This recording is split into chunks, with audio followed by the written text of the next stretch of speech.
con el estómago, que va a estar aquí, se va a estar relacionando igual con el riñón, que se encuentra aquí, se va a estar relacionando con el intestino grueso, que se encuentra aquí. Entonces, de eso se encarga la anatomía, del estudio de las estructuras corporales. Entonces, yo voy a estudiar el hígado. Entonces, yo voy a decir que el hígado va a tener unas dimensiones transversalmente de altura y de espesor, porque tiene dimensiones. Esto ya lo van a ver dentro de la carrera, pero ahorita solamente que se centren, que les quiero explicar el por qué. Entonces vamos a estudiar las dimensiones, vamos a estudiar el peso, la consistencia del órgano. El órgano del hígado va a poder tener una consistencia firme, rojiza, que en el tejido, en una persona, en un cadáver, es más marrón. Vamos a estudiar también de que cuántas caras tiene, cuántos bordes tiene, ese tipo de cosas. Y ya histología ya es otra cosa, pero ahorita solamente vamos a ver anatomía. Ya. Ahora, anatomía va a ser el estudio del algo físico. Si yo tengo, por ejemplo, yo tengo un corazón, entonces yo tengo el corazón. Entonces yo lo estudio. Entonces el corazón tiene una cara adelante, una cara atrás, que adelante se dice anterior, atrás se dice posterior, tiene caras laterales. ¿Qué más? El corazón se divide en aurículas, el corazón también se divide en ventrículos, y después voy estudiando cada una de ellas: aurículas, ventrículos, aurículas, ventrículos, qué sale de la aurícula, qué entra en la aurícula, qué sale del ventrículo, qué entra el ventrículo, cuál es sangre oxigenada, cuál es sangre desoxigenada. De eso se va a la anatomía, del estudio de las estructuras y relaciones que tienen entre ellas. Ya. Ahora que ya hemos dicho, yo voy a estudiar el corazón, entonces voy a estudiar el corazón, cómo yo lo veo, nada más, cómo yo lo veo, con quién está cerca, ese tipo de cosas. Ahora, la fisiología lo separamos igual, lo desglosamos: fisio y logía. Fisio, derivado de physis, va a significar la naturaleza, y logía, de logos, va a ser del estudio. Entonces va a ser el estudio de la naturaleza. Entonces, es la ciencia que estudia las funciones corporales, es decir, de cómo están funcionando en las distintas partes del cuerpo.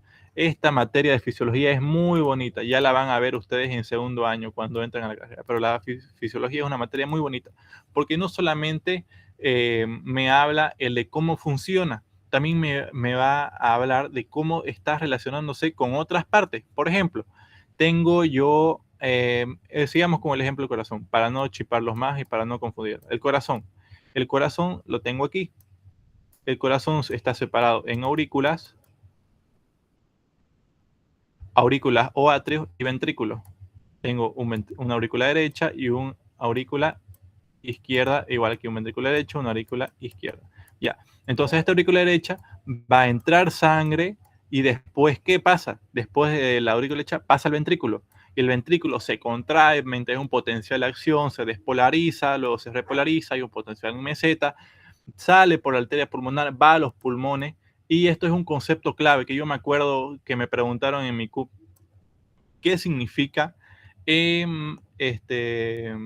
¿cómo se llama este concepto?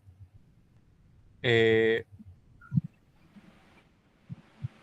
sabe qué es el concepto de intercambio gaseoso? ¿Cómo se llama el concepto?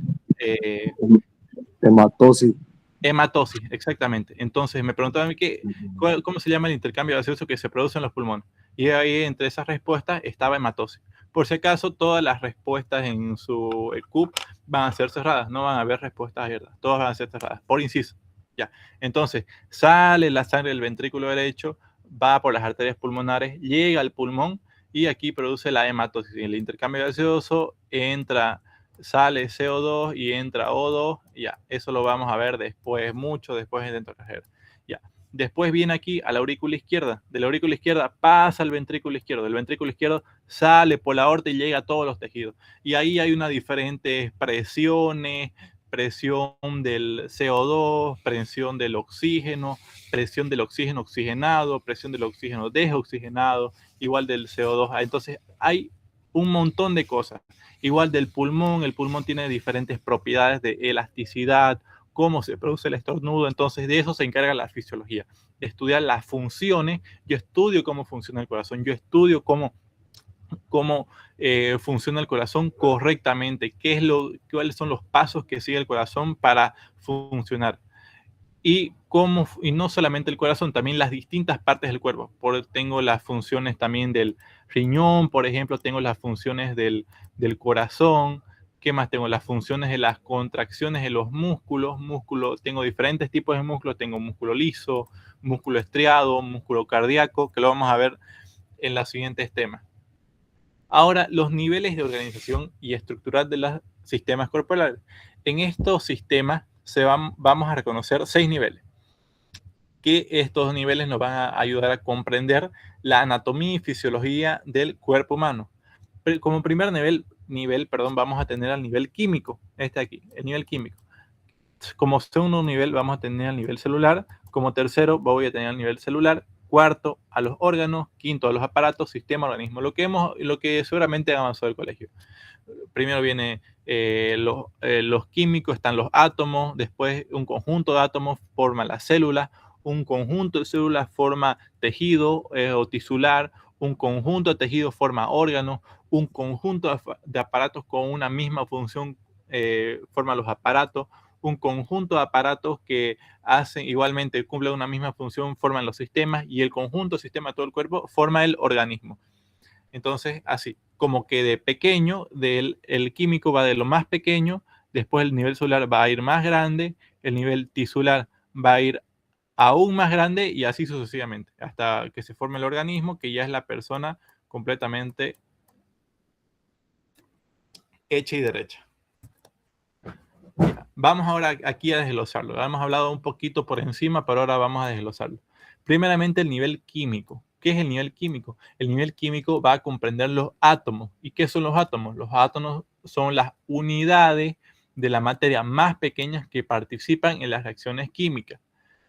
Ahora, esto quiero que tengan en cuenta. Esto lo veo muy pregunta de examen. Me preguntaron a mí, creo que si no es en la pregunta de átomos, me preguntaron el concepto de moléculas, pero uno de los dos conceptos me preguntaron. Las unidades más pequeñas que participan en las reacciones químicas son los átomos. Ahora, los átomos, ¿qué es un átomo? Aquí tengo un átomo. Este es un átomo de carbono, pero tengo diferentes átomos. Tengo un átomo de hidrógeno, ¿qué más? Tengo un átomo de helio, tengo un átomo de oro, diferentes átomos. Y hay metales, no metales, pero quiero que se queden con átomos.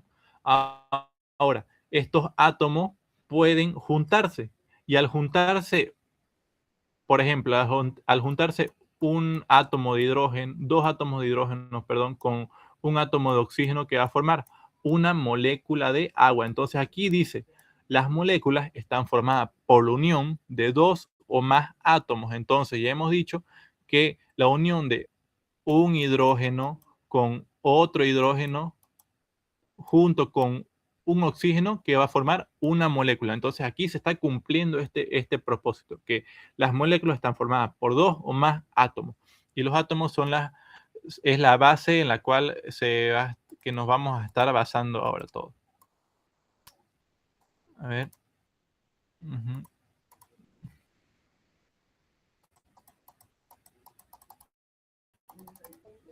No puedo borrar.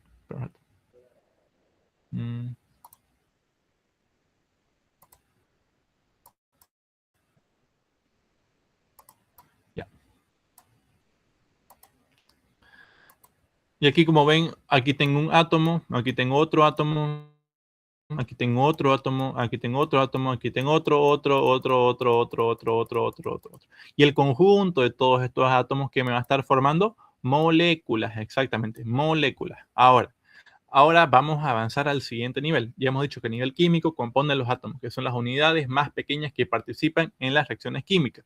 Ahora, el conjunto de átomos, el conjunto de dos o más átomos, que va a formar moléculas. Exactamente. ¿Quién me tira otro nombre de un ejemplo de molécula? ¿Qué otra molécula tienen en mente? Díganme. Agua. Otra molécula. Agua. Ya hemos dicho agua. Otro ejemplo de agua. A ver. Dióxido de carbono. Ya, dióxido de carbono. Muy Glucosa. bien. Glucosa. Ya. La glucosa es un hidrato de carbono. Bien. ¿Qué más tenemos? Tenemos a los ácidos grasos. Tenemos a los, ¿cómo se llama? A los aminoácidos. Después tenemos a las hormonas, ese tipo de cosas. Ya. Ahora seguimos avanzando. El nivel celular. Ahora las moléculas que se han formado por la combinación de átomos, ahora estas moléculas se van a seguir combinando. ¿Para qué? Para así formar las células. Que tenemos diferentes tipos de células. Tenemos células musculares, células nerviosas, células epiteliales. ¿Qué otras células tenemos? Células digestivas, células endocrinas, células exócrinas, diferentes tipos de células. Pero para el conjunto de moléculas que va a estar formando, quiero que se queden con ese concepto. El conjunto de moléculas que me va a estar formando, células. Entonces, aquí tengo una molécula de ADN, tengo una molécula de, no sé qué es esto, pero otra molécula, aquí tengo otra molécula, otra molécula, otra molécula. Entonces, el conjunto de 1, 2, 3, 4, 5, 10.000 moléculas que me va a estar formando una célula. Quiero que se queden con ese concepto. El conjunto de moléculas forman células. Por ejemplo, a ver, un ejemplo. Tengo la membrana de las células. ¿Qué tipo de... ¿Cómo está formada la membrana de la célula? ¿Quién sabe? Fosfolípido. Exactamente, los fosfolípidos. El fosfolípido, así más o menos, a ver. Así más o menos. A ver, así más o menos están los fosfolípidos. A ver, déjenme un ratito, por favor. Así, ya. Así más o menos. Ahora, los fosfolípidos a su vez están formados por una cabeza polar y una cabeza no polar. La cabeza polar van a ser las bases nitrogenadas. Eso lo van a ver en bioquímica. Sí o sí van a llevar esto. Así que les voy adelantando un poco. Va a estar formada por las bases nitrogenadas. Luego, aquí en su cola va a estar formada por ácidos grasos. Pero ahora desglosémoslo un poco más. Aquí tengo un fosfolípido que lo he separado. Ahora, las bases nitrogenadas, ¿cómo va a estar formado? Va a estar formado por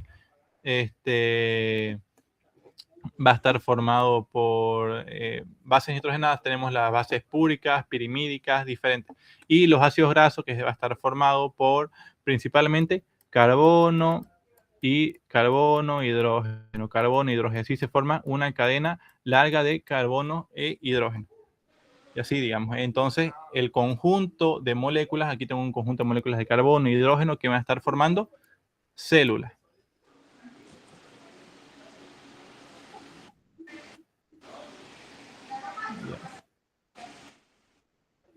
Ya. Ahora, estas células se van a agrupar, porque las células no pueden estar solas, no pueden vivir por sí solas. Ahora, estas células se van a agrupar. Ahora, el conjunto de estas células van a ser llamados los tejidos. ¿Qué dice? Los tejidos son un grupo de células que trabajan para cumplir una determinada función. En este tipo de células solo tenemos 4 tipos de células. Solamente tenemos 4. De esas 4, ¿cuáles son? Tengo el tejido epitelial, tejido conectivo, tejido muscular y tejido nervioso. Igual yo creo que les van a preguntar. Lo veo muy pronto examen. Así, ¿cuál de estos no pertenece a los 4 tejidos básicos? Y no sé, le ponen tejido cardíaco, tejido urinario, no sé. Pero estoy en célula. ¿Cuáles son los 4 tejidos básicos del organismo? Epitelial, conectivo, muscular y nervioso. Se cuenta aquí el conectivo, epitelial, muscular y nervioso, que tienen diferentes características. Por eso se los separo. Como cuarto nivel tenemos al nivel del organismo, los órganos. Los órganos son estructuras compuestas por 2 o más distintos tejidos. ¿Qué tejido hemos nombrado? Hemos nombrado tejido epitelial, tejido nervioso, tejido muscular y tejido conectivo. Entonces, el conjunto de 2 o más de estos tejidos van a cumplir funciones específicas, pero van a tener esta característica, que van a tener una forma característica. ¿Por qué? Porque todos los tejidos no hacen lo mismo, todos tienen diferentes formas. Entonces aquí tengo, por ejemplo, un órgano, que en este caso tengo el hígado, aquí tengo un corazón, aquí tengo un estómago, que está formado de distintos tejidos. Porque el hígado no tiene el mismo tejido que tiene el corazón, no tiene el mismo tejido que tiene el estómago, no tiene el mismo tejido que tiene el cerebro. Tienen diferentes tejidos. Esa es la diferencia. Esto marca la diferencia.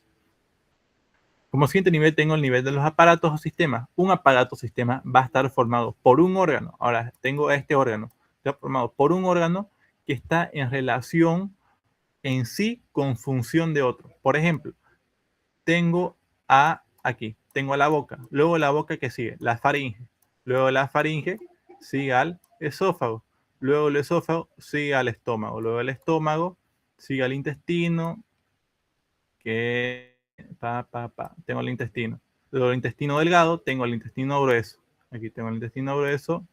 Luego del intestino grueso que tengo, aquí intestino grueso, después tengo al recto y luego tengo al conducto excretor. Bueno, entonces, aquí tengo diferentes órganos. Tengo el órgano de la boca, el órgano de la faringe, el órgano del esófago, el órgano del estómago, el órgano del intestino delgado y el órgano del intestino grueso. Son diferentes tipos de órganos, son diferentes tipos de tejidos, pero ¿cuál es la característica? Que todos van a cumplir una misma función.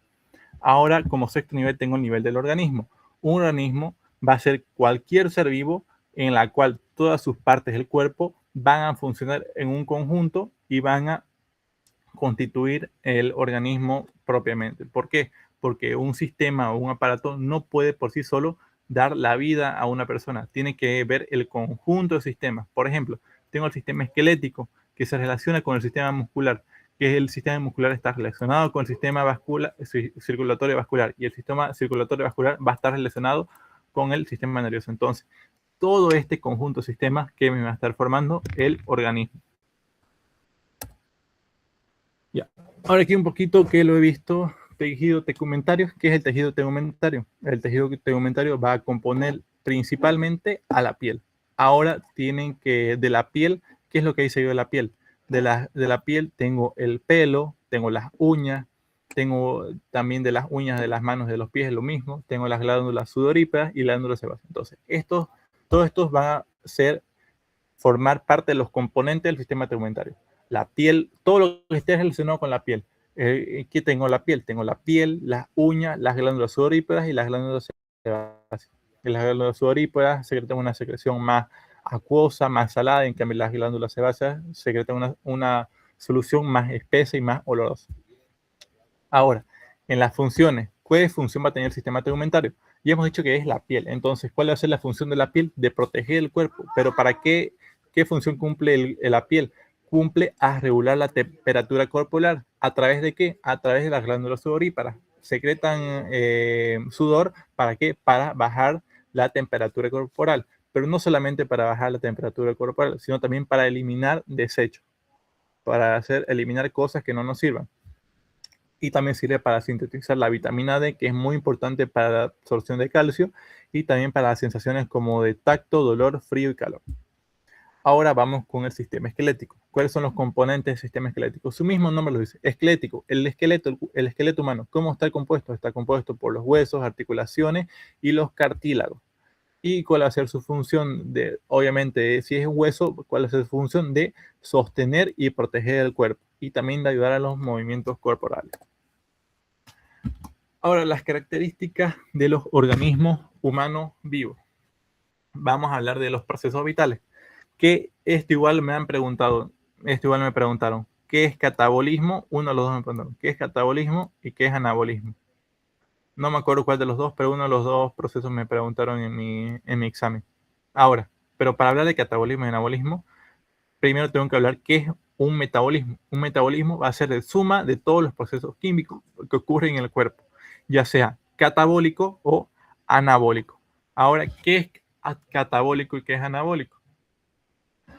Catabólico va a ser una fase en el proceso de degradación de sustancias complejas. Aquí tengo catabolismo. Va a ser, aquí tengo una sustancia compleja, que aquí veo que están unidos. ¿Y qué se va a producir? Se va a producir sustancias simples. ¿Y cuál es la característica? De que va a haber la liberación de energía. Eso es. Entonces, en el catabolismo voy a transformar sustancias químicas complejas a simples. ¿Y qué más? Voy a producir energía, la liberación de energía. En cambio, en el anabolismo va a ser lo contrario. Voy a formar partículas simples a complejas a partir de qué? A partir de energía. Entonces, en una yo estoy liberando energía y en la otra yo necesito energía. Entonces, en el anabolismo tengo sustancias simples, pero estas sustancias simples no las puedo unir así por así. ¿Yo qué necesito? Necesito energía. ¿Para qué? Para formar una molécula compleja. Entonces, anabolismo, molécula simple con utilización de energía. ¿Para qué? Para formar una molécula compleja. En cambio, el catabolismo va a ser la degradación de esta molécula compleja. ¿Para qué? Para formar una sustancia simple, y aparte que se forma la sustancia simple, se forma energía. ¿Cuál es la principal forma de energía que tengo en el cuerpo humano? ¿Quién sabe? ATP. Exactamente, el Muy bien. ATP. Ya. Ahora, A ver, en los procesos vitales que vamos a tener, no solamente tenemos el metabolismo, también tengo las respuestas. ¿Qué es la respuesta? Es la capacidad del cuerpo para detectar cambios y responder ante ellos. Como por ejemplo, tengo esto de aquí, el reflejo patelar, en el cual yo golpeo aquí la rodilla de la persona, y ¿qué va a hacer la persona? Va automáticamente a elevar la rodilla. ¿Por qué? Mediante un reflejo, mediante el cuerpo va a detectar unos cambios. El cambio va a ser el golpe que yo le voy a dar, y a este golpe, ¿qué hace la persona? Va a responder. ¿Y cómo va a responder? Levantando el pie. Como tercero punto tengo el movimiento. ¿Qué es el movimiento? Incluye los movimientos de todo el cuerpo, los organismos individuales, células aisladas, hasta las pequeñas estructuras subcelulares. Va a ser todo movimiento que hay en el cuerpo humano. Como por ejemplo, ¿qué movimiento es este? De mover un fluido de un lado hacia otro lado. ¿Cómo se llama ese movimiento? Ya, ese movimiento se llama peristaltismo, que es el movimiento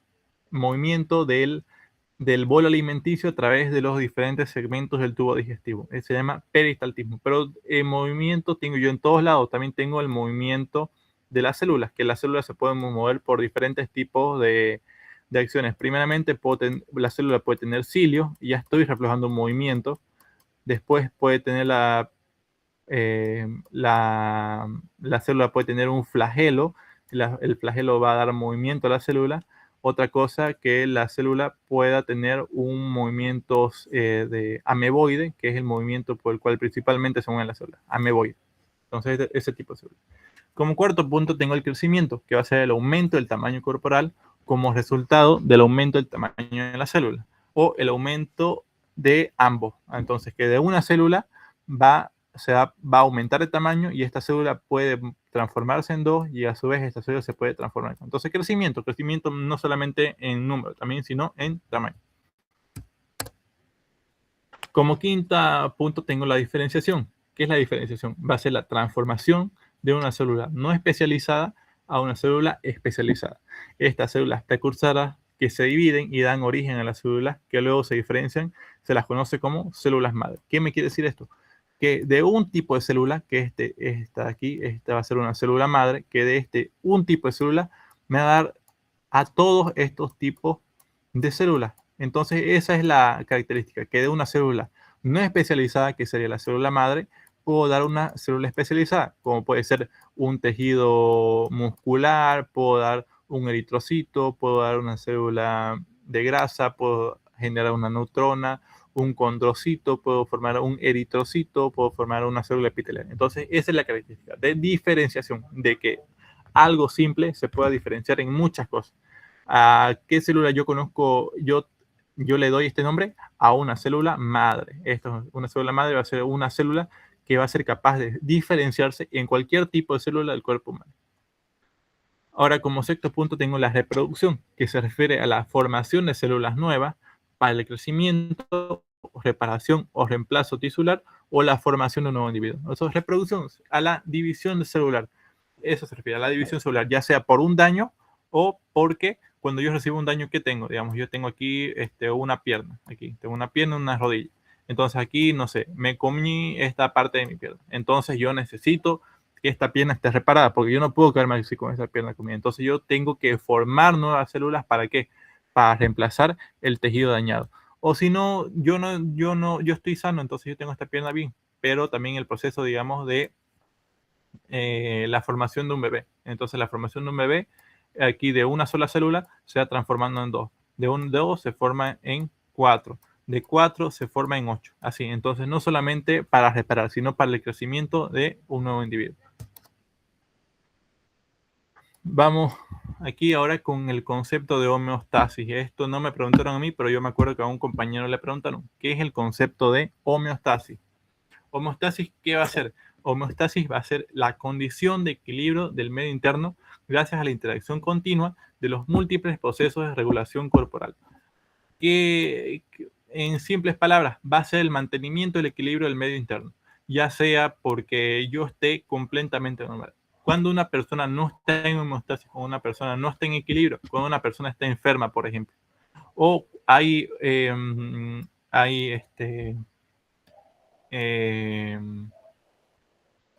esta homeostasis se puede ver alterada también no solamente patológicamente, que la patología es la enfermedad, también puede verse afectada fisiológicamente mediante un ejercicio intenso o mediante el nivel de, perdón, cuando una persona está en gran altura. Ahí la homeostasis se ve alterada. ¿Por qué? Porque no estamos acostumbrados a tal presión, no estamos acostumbrados a un esfuerzo físico, entonces ahí la homeostasis se puede ver alterada. Pero esta homeostasis puede volver a la normalidad. Pero hay casos en los que la homeostasis no puede volver a la normalidad fácilmente, entonces estos son casos más patológicos.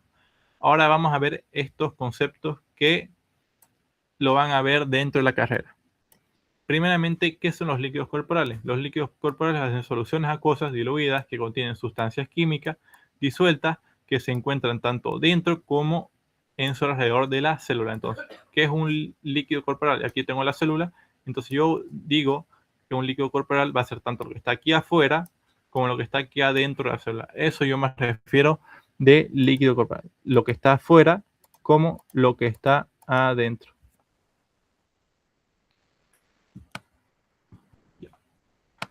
Ahora, Ahora, ¿qué se refiere al líquido extracelular y el líquido intracelular? Que son conceptos muy bonitos. Ahora, ¿a qué me refiero cuando digo líquido intracelular? Intra quiere referirse dentro.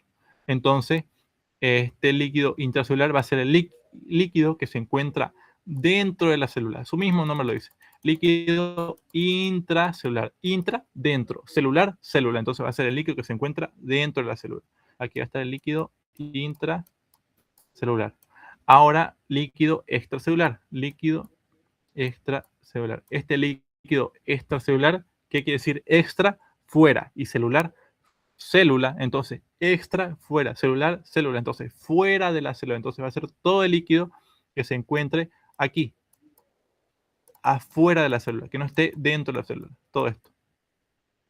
Ahora, este líquido extracelular tiene una subdivisión que se va a llamar líquido intersticial. Este líquido intersticial va a ser el líquido que se encuentra el espacio entre células y células. Por ejemplo, aquí tengo una célula, aquí tengo una célula, aquí tengo una célula, aquí tengo otra célula. Entonces, estos pequeños espacios que yo encuentro aquí, que lo estoy marcando con puntos, esto de aquí, yo lo voy a llamar líquido intersticial. ¿Por qué? Porque está en el intersticio entre dos células. Eso lo llamo líquido intersticial, que va a ser una subdivisión del líquido extracelular. Ahora vamos a hablar de diferentes líquidos. El plasma va a ser un líquido extracelular que se va a encontrar dentro de los vasos sanguíneos. La linfa se va a encontrar dentro de los vasos linfáticos. Líquido cefalorraquídeo. Céfalo, ¿qué quiere decir? Cerebro. Raquídeo, el raqui, quiere referirse a todo el sistema nervioso central. Entonces va a estar localizado dentro y alrededor del encéfalo y de la médula espinal. Entonces va a ser el líquido que va a estar alrededor del cerebro y la médula espinal. Como quinto, aquí como otro punto tengo el líquido sinovial, que va a ser un líquido que se va a encontrar dentro de las articulaciones. Y por último tengo el humor acuoso y cuerpovito, que va a ser un líquido del compartimiento extracelular que va a estar ubicado en los ojos. Ya. Para este control de homeostasis, yo voy a poseer sistemas de retroalimentación. ¿Qué es un sistema de retroalimentación o circuito de retroalimentación? Es un círculo de fenómenos en el cual el estado va a estar determinado por una condición corporal, y esta condición corporal va a ser supervisada por la médula espinal. Pero este sistema de retroalimentación tiene que tener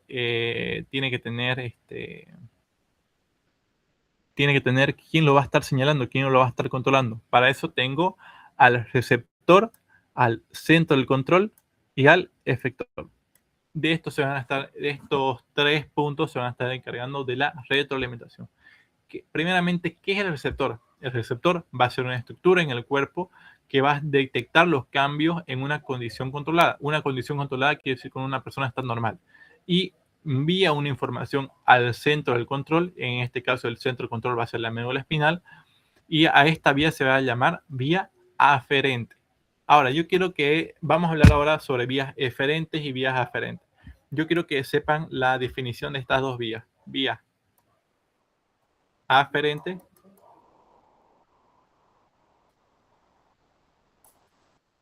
y la vía eferente.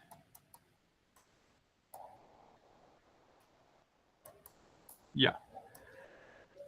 A ver, ¿alguien sabe cuando yo hago algo, qué estoy haciendo? Voy a estar haciendo algo. Pero otro concepto de hacer, yo voy a estar efectuando algo. Entonces, ese quiero que se con efectuar. ¿Cuál es la diferencia entre aferente y eferente? Que eferente, efectuar, ¿qué es efectuar? Que yo voy a hacer algo. Entonces, efectuar, yo voy a hacer algo. Entonces, yo voy a responder hacia algo. Entonces, eferente va a ser motor y aferente, perdón, va a ser sensitivo. Entonces, un estímulo aferente va a ser sensitivo. Entonces, yo lo voy a sentir. Entonces, este estímulo va a enviar una señal sensitiva, la cual va a ir hacia la médula espinal o hacia algún centro del cerebro. Y una vía eferente va a ser una vía motora. Entonces, yo va a efectuar un movimiento. Entonces, aferente va a sentir y aferente va a hacer, va a efectuar el movimiento. Entonces, esa es la diferencia. Aferente como que lo siente y envía una señal para ver cómo responde el cuerpo humano. El centro del control va a estar analizando a ver cómo respondo aquí, porque yo no puedo responder de una manera exagerada porque me puedo lastimar, yo no puedo responder de una manera muy suave porque no me va a hacer nada. Entonces el centro de control eso va a hacer, va a enviar una señal justa y necesaria para el estímulo. Si yo me pincho aquí por este ejemplo, yo me pincho con la espina de una rosa, entonces se va a generar una señal sensitiva. ¿Y cómo yo llamo a esta señal sensitiva? Una señal aferente. Entonces esta señal sensitiva o aferente viaja por los nervios, viene por aquí y viene hasta aquí, hasta la médula espinal. En la médula espinal, ¿qué voy a tener? Voy a tener al centro de control, el cual este centro de control va a estar evaluando qué señal estás recibiendo. Si yo voy a estar recibiendo un pinchazo, si voy a estar sintiendo calor, si yo voy a estar sintiendo que me está acariciando el dedo, entonces eso va a estar analizando y va a analizar una señal de motora. ¿Para qué? Para una señal motora justa para el estímulo. Entonces, esas cosas. Y luego va a enviar una señal eferente, motora, eferente motor, que va a ir hacia desde los nervios y va a llegar hacia el órgano efector. Entonces, este órgano efector va a responder al estímulo. Si el estímulo ha sido doloroso, entonces yo ese rato lo retiro. Pero si el estímulo ha sido de cosquilleo, no sé, ya depende de cómo el centro lo analice. Pero en eso se basa. En un receptor, la cual envía una señal aferente que va a través de los nervios.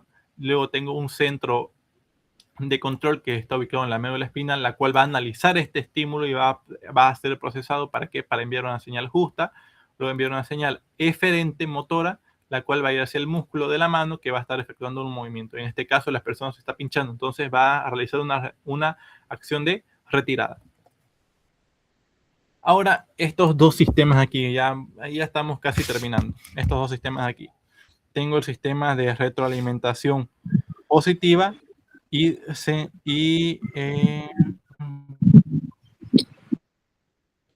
tengo dos sistemas de retroalimentación positiva y retroalimentación negativa. Esto igual me preguntaron en mi examen. Uno de los dos es un concepto de este aparato. Y estaba ahí, era obvio, era entre retroalimentación positiva y negativa, pero no me acuerdo cuál. Pero uno de los dos me preguntaron. Ya. Entonces, primeramente vamos a ir con retroalimentación negativa. ¿Qué es un sistema de retroalimentación negativa?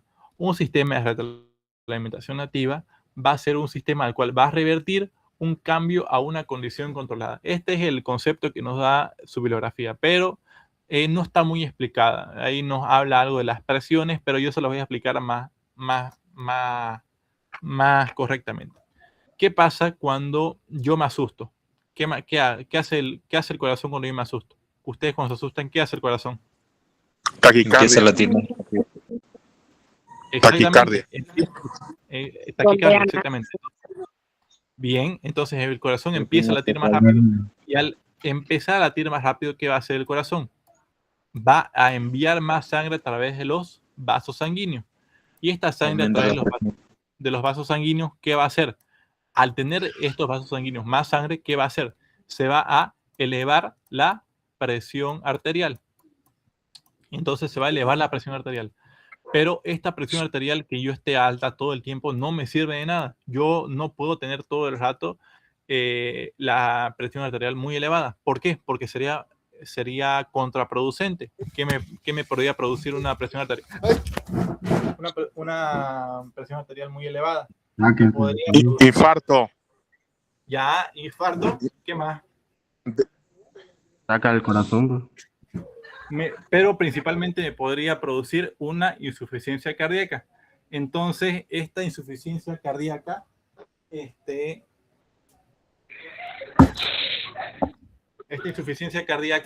me puede llevar a la muerte. Esa es la principal causa de muerte de las personas con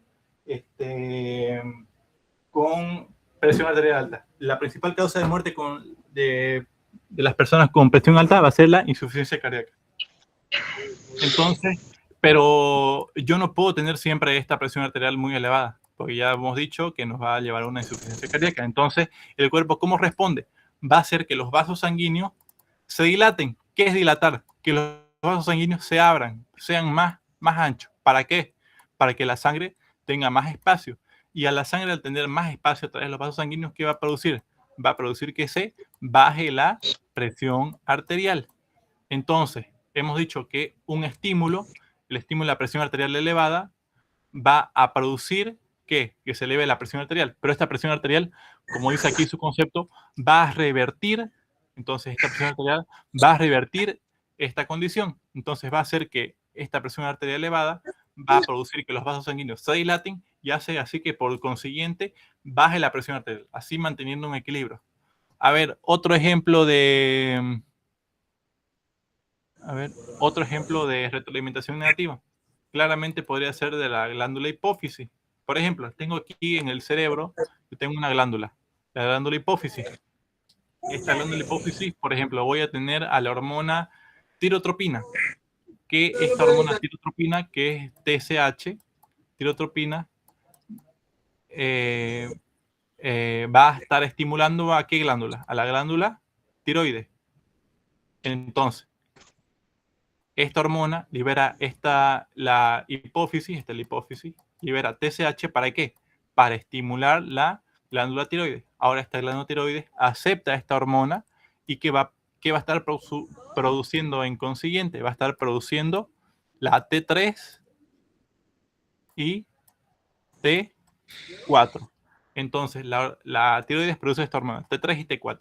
Ahora, esta hormona T3 y T4, ¿qué va a hacer? Va a inhibir a la TSH. ¿Para qué? Para que no se siga produciendo. Entonces, va a estar inhibiendo esta función de la glándula. ¿Para qué? Para que bajen los niveles de TSH. Entonces, van a bajar los niveles, entonces se va a producir menos TSH, y si se produce menos TSH, va a aumentar otra vez. O sea, como que va a ser un circuito de baja y sube, baja y sube. Te doy, entonces vos me estás enviando una señal que no debo recibir, entonces yo bajo mi producción. Pero al bajar, otra vez tengo que producir más. Y así, es un circuito que viene y va. ¿Entendieron?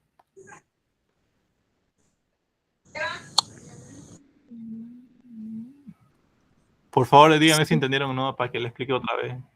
No. No, Otro tipo de Otra ejemplo, vez. por favor. Otro ejemplo. Disculpe, Ya. entonces la retroalimentación. No se entendió. No se entendió. Ya. Un ejemplo con manzanita. Algo más breve, por favor. Disculpe, No tan difícil. Esta es pregunta de examen, estudienlo. Se entendió, se entendió. Ay, Doctor. Muy bien, sigue así. Sí, se entendió. A ver, espérense, ya. A ver, un ejemplo, a ver, de retroalimentación negativa. disculpe, Sí, yo adelante. yo medio que entendí entonces es que, digamos que si la temperatura del cuerpo sube, entonces lo que hace el cuerpo es sudoración para que la temperatura baje. Eso es lo que hace la retroalimentación negativa. No sé si está bien. Exactamente, un estímulo va a inhibir a otro, exactamente. Ya, a ver, Vaya. pongamos el ejemplo de su compañero, de la temperatura. Entonces, una persona que tiene calor. Entonces, que tiene calor, a ver ahí, que tiene calor. Entonces, el calor producido por su cuerpo que va a hacer que la persona automáticamente sude. Entonces, al sudar esta persona, ¿qué va a hacer? Va a bajar su temperatura. Pero al bajar su temperatura, la persona puede tener frío. Y esto está mal porque la persona no debe tener frío, debe tener calor. Entonces, se va a producir otra vez que la persona genere calor. Entonces, entonces, el calor que está aquí, el calor va a producir que la persona sude. Y el sudor va a bajar la temperatura corporal. Y al bajar la temperatura corporal, la persona se va a enfriar. Pero la persona no debe estar fría, debe estar caliente. Entonces, al bajar la temperatura corporal, automáticamente el cuerpo otra vez, ¿qué hace? Va a elevar la temperatura. Y al elevar la temperatura, ¿qué va a hacer? El cuerpo automáticamente va a sudar. Y al sudar, baja la temperatura. Un ciclo. Y así. ¿Entendieron? ¿Eso es un ciclo entonces? Sí, exactamente. Es un ciclo. De baja y sube. Por eso les dije. Baja y sube, baja y sube. Entonces lo que uno aumenta, el otro lo baja. Exactamente. Eso. El que uno lo aumenta, el otro lo baja. Controlan. El que la aumenta es la positiva. Es un ciclo que se hace para mantener un equilibrio en el cuerpo. Sí. Profe, Pero ¿cómo lo hace? Lo hace a través de excitación e inhibición. Si hay algo que lo estimula, tiene que haber algo que lo inhiba.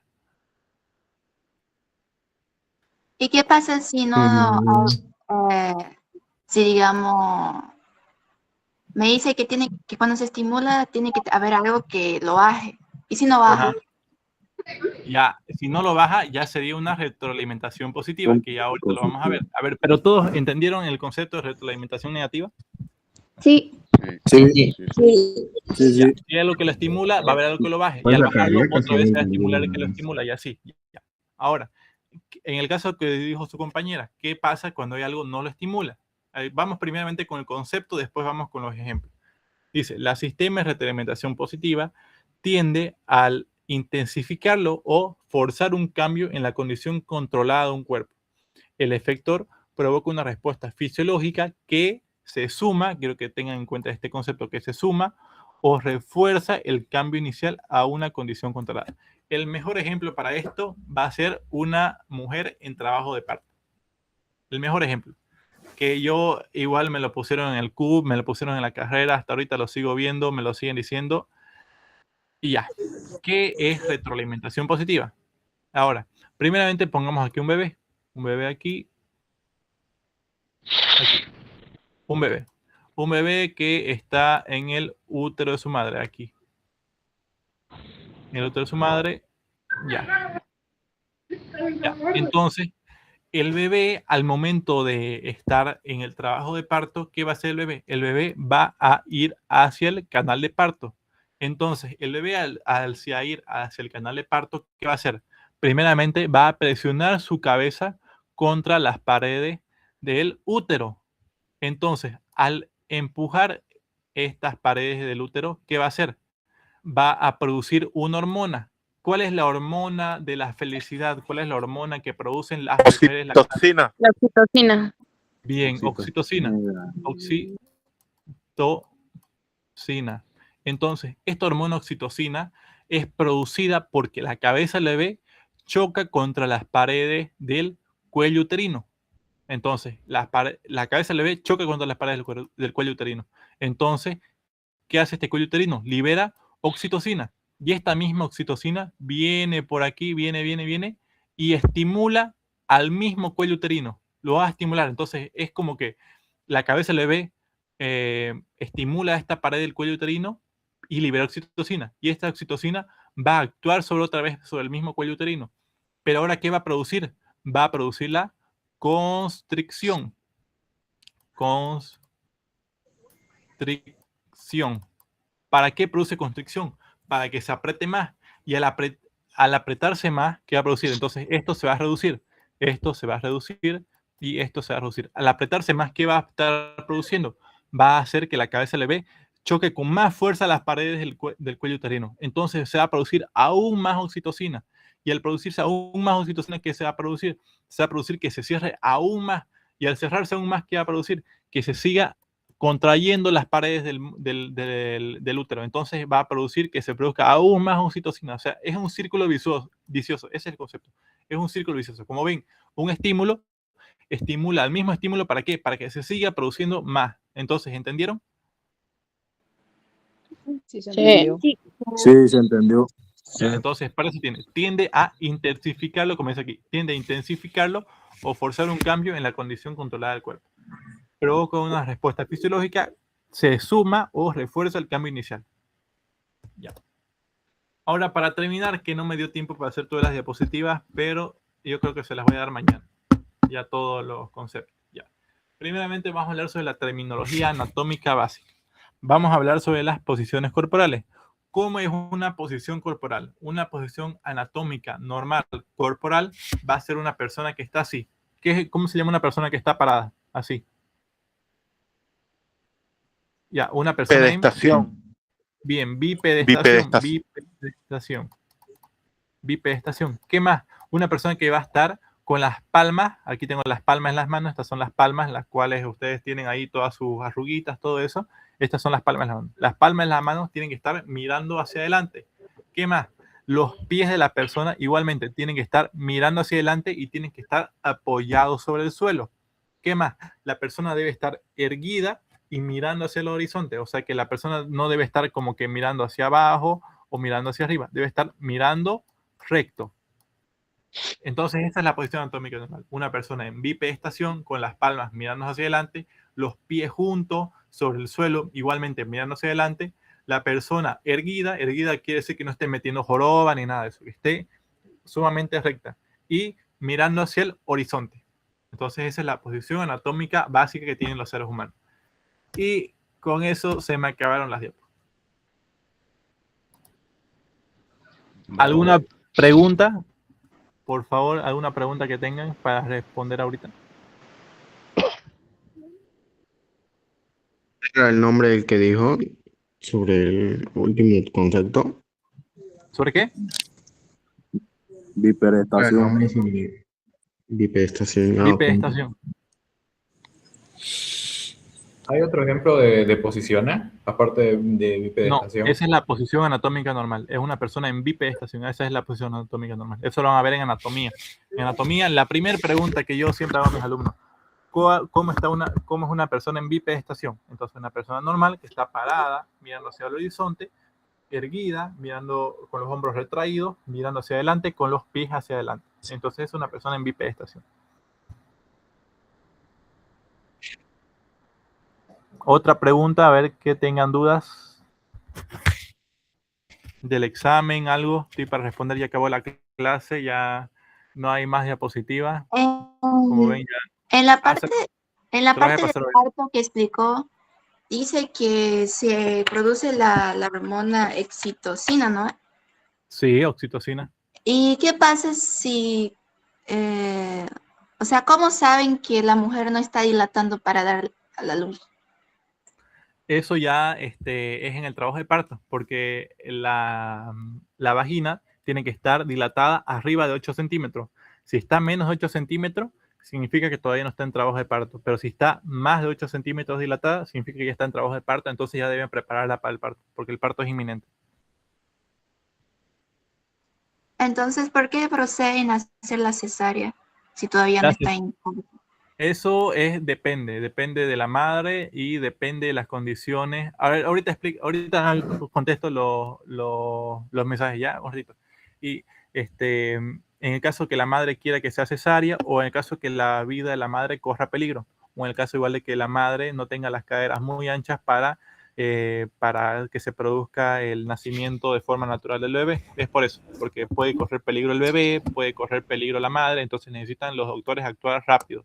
Entonces, por eso se hace la cesárea. Profesor, ¿por qué inyectan? Uno, Profesor, Profesor, ¿por qué inyectan más oxitocina?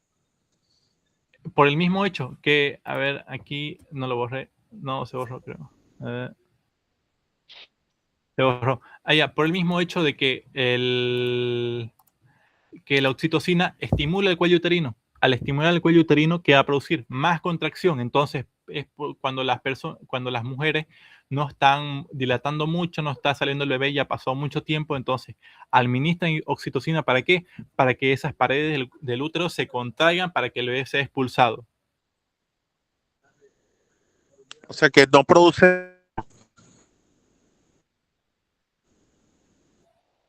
No es que no produzca suficiente, sino es que la contracción no es tan fuerte para producir más oxitocina. Ese es el concepto. Que la contracción no es tan fuerte como que para que produzca oxitocina. La mujer no produce mucha...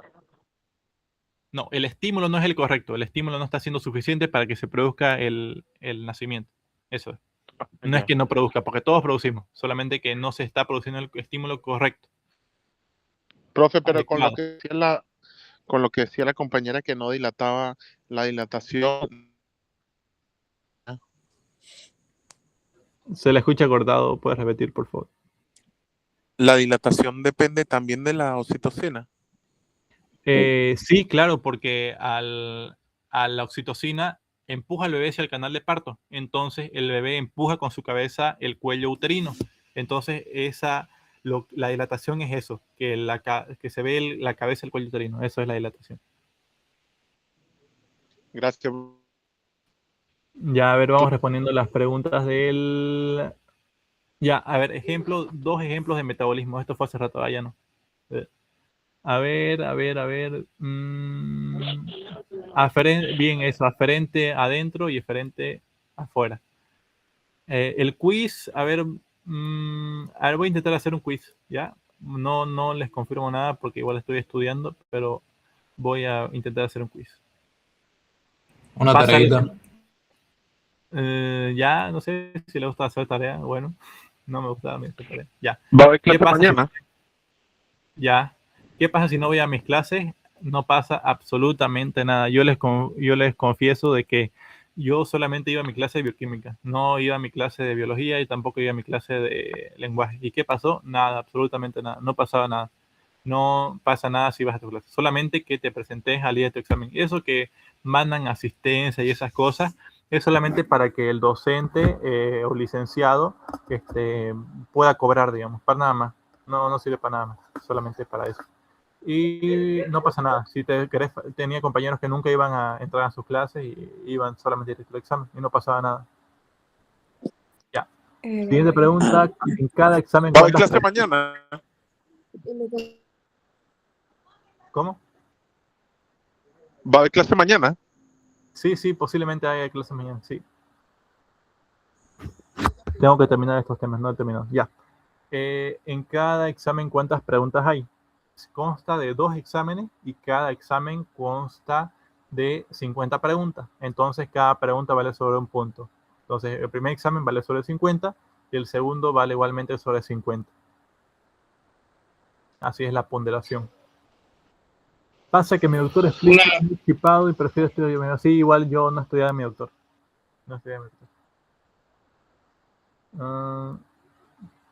Las notas, el examen se entregan ahí mismo o ese mismo día, ese mismo rato que vos terminás tu examen en una computadora, lo terminás, ahí le decís a un encargado, terminé, entonces él va, viene, le pasa el archivo, no sé qué hacen, a uno que está en la impresora en el mismo curso, y ese rato te imprimen tu nota. ¿Cuánto tenés? Sobre 50, no sé, si tenés 30, sacaste 30, si tenés 40, sacaste 40, si tenés 45, sacaste 45, digamos. Ese mismo rato te lo entregan, no hay que esperar nada. ¿Les vale si vas o no? No es necesario, sí, no les vale. No, eso es mentira, nunca pasa eso. Siempre es, dicen que es obligatorio, pero nunca controlan nada. No pasa nada si no asistís a tu clase. Si se nota... Es falso, hacen preguntas. No casos clínicos, solamente, chicos, es solamente lo que está en su temario. No lean de ninguna clase más. A ver, aquí. A mí me dijeron que sí dan casos clínicos el año pasado, sí habían. hicieron preguntas de eso. Pero, o sea, no te, es que casos clínicos